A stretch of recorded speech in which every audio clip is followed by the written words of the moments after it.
आज हम शुरू करने वाले हैं एक नए एनिमे को जिसका नाम है उज़ुमाकी स्पाइरल इनटू हॉरर। ये एक जापानीज हॉरर मांगा पर बेस्ड है जिसके क्रिएटर हैं जुंजी ईतो। चलिए शुरू करते हैं इसके एपिसोड 1 को। एपिसोड की शुरुआत कुरुजु नाम के एक गांव से होती है जहां हम कीरी नाम की एक लड़की को देखते हैं। ये स्टोरी की मेन कैरेक्टर है और इस कहानी को नरेशन भी दे रही है। वो कहती है कि जो स्टोरी वो हमें सुनाने वाली है वो उस टाउन में हुई कई सारी अजीब घटनाओं के बारे में है। अगले सीन में कीरी रेलवे स्टेशन पर अपने बॉयफ्रेंड सोइची से मिलने जाती है। सोइची उससे पूछता है कि क्या उसने कभी इस टाउन को छोड़ने के बारे में सोचा है। कीरी बोलती है कि वो अपने टाउन को क्यों छोड़ेंगे। शुइची बोलता है कि क्या तुमने नोटिस नहीं किया कि यहाँ क्या हो रहा है। वो बताता है कि इस टाउन में कुछ अजीब हो रहा है जिसका असर उसके फादर साइतो पर हो रहा है। उन्होंने अपनी जॉब छोड़ दी और वो अपना सारा टाइम अपने कमरे में ही बिताते हैं। वो सारा दिन अपनी स्पाइरल जैसी दिखने वाली चीजों के कलेक्शन को घूरते रहते हैं और उस वक्त उनकी दोनों आंखें अलग अलग डायरेक्शन में गोल गोल घूमना शुरू कर देती है।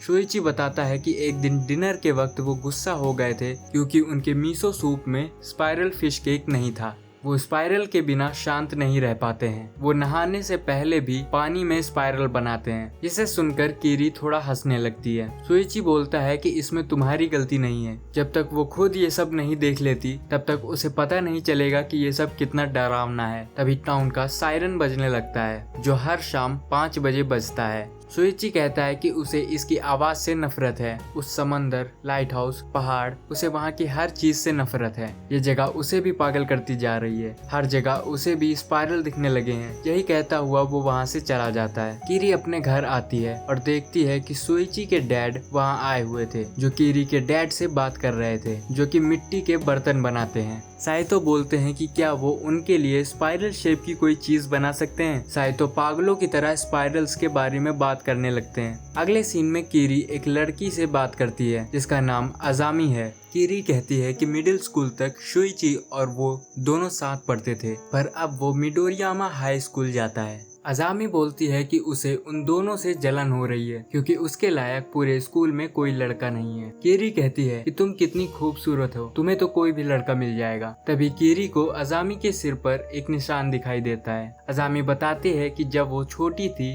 तो वो एक लड़के को इम्प्रेस करने के लिए रस्सी पर चल रही थी और वहां से गिर गई, तभी उसे ये चोट लगी। पर उसके बाद इस लड़के से अजामी की दोस्ती हो गई। उस दिन के बाद से अजामी जिस भी लड़के को देखती है वो उसे पसंद करने लगता है। शायद इस निशान की वजह से सब उसकी तरफ अट्रैक्ट होते हैं। इसके बाद कीरी स्टेशन जाती है। उसके साथ अजामी भी आई है क्योंकि वो सुइची से मिलना चाहती थी। कीरी अजामी को सुइची से मिलवाती है। सुइची उसे देखकर घबरा जाता है। उसे अजामी के अंदर स्पाइरल महसूस होता है जिससे वो डर जाता है और कीरी का हाथ पकड़कर वहाँ से भाग जाता है। कीरी पूछती है क्या हुआ, तो सुइची बताता है कि उसे अजामी के अंदर स्पाइरल महसूस हुआ और कीरी को उससे दूर रहना चाहिए क्योंकि वो लड़की एक स्पाइरल है। कीरी अपने घर आती है। उसके डैड कहते हैं कि मिस्टर साइतो ने जो बर्तन बनाने को कहा था वो पूरा हो गया है, तो क्या तुम उसे उनके घर डिलीवर कर दोगी। कीरी वो बर्तन लेकर शुइची के घर जाती है, लेकिन मिस्टर साइतो कहते हैं कि अब उन्हें इसकी जरूरत नहीं क्योंकि उन्हें रियलाइज हो चुका है कि स्पाइरल्स को वो खुद मैनिफेस्ट कर सकते हैं। इसके बाद वो अपनी जीभ बाहर निकालकर उसे एक स्पाइरल बनाकर दिखाते हैं, जिसे देखकर कीरी डर जाती है और चीखते हुए वहाँ से भाग जाती है। तभी वहाँ एक डिलीवरी बॉय आता है क्योंकि मिस्टर साइतो ने एक कस्टम मेड आइटम ऑर्डर किया था।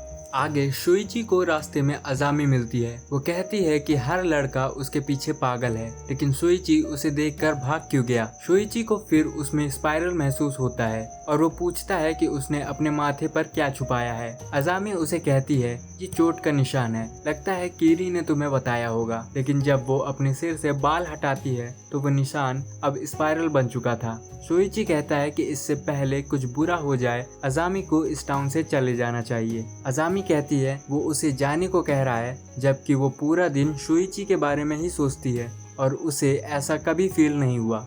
शुइची उससे कहता है यहाँ से चली जाओ वरना बहुत देर हो जाएगी।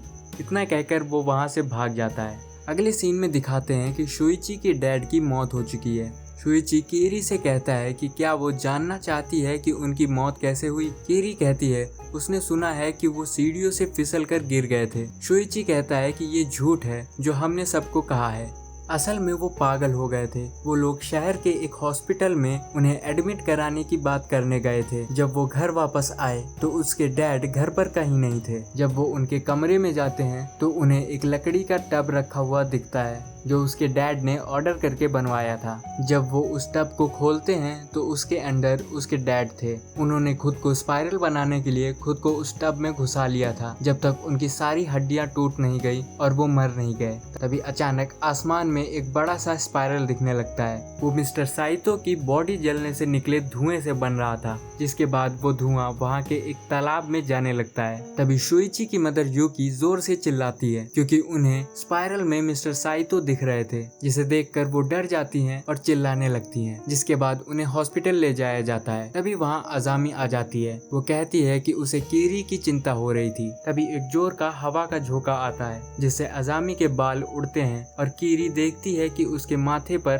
स्पाइरल शेप का एक गड्ढा बन गया है। जो देख कीरी घबरा जाती है और अजामी वहाँ से भाग जाती है। हॉस्पिटल में शुइची की मदर की हालत खराब होती जा रही थी। उन्हें हर जगह स्पाइरल दिख रहे थे। इधर अजामी से एक लड़का मिलता है जो उसे डेट पर ले जाना चाहता है, लेकिन अजामी को उसमें कोई इंटरेस्ट नहीं। वो कहता है कि वो उसके लिए कुछ भी कर सकता है। अगले दिन स्कूल में कीरी देखती है कि अजामी आज स्कूल नहीं आई। तभी क्लास में कातायामा नाम का एक लड़का आता है। वो हर चीज में स्लो है, इसलिए वो लेट हो गया था। क्लास में कुछ बच्चे उसका मजाक उड़ाते हैं। अगले सीन में कातायामा की वजह से उसकी टीम वॉलीबॉल में हार जाती है, जिसकी वजह से उसका एक क्लासमेट चेंजिंग रूम में उसे परेशान करने लगता है। वो उसके सारे कपड़े उतार कर उसे रूम से बाहर खींच लाता है। तभी सबकी नजर उसकी पीठ पर पड़ती है जिस पर एक स्पाइरल बना हुआ था।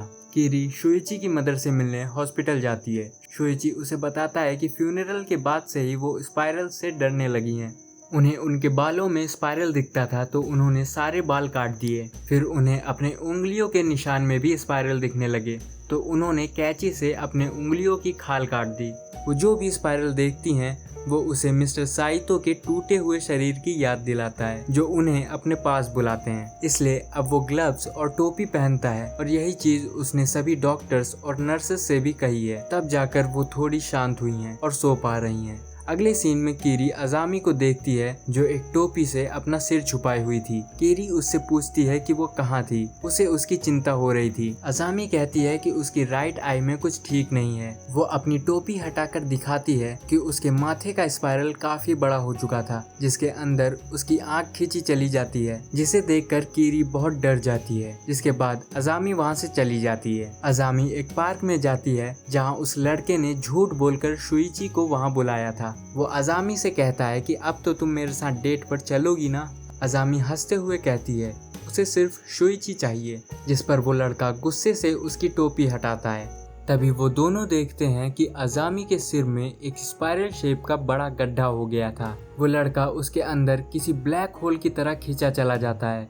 कीरी आवाज सुनकर वहां आती है। वो देखती है कि शुइची एक पेड़ पर चढ़ा हुआ है।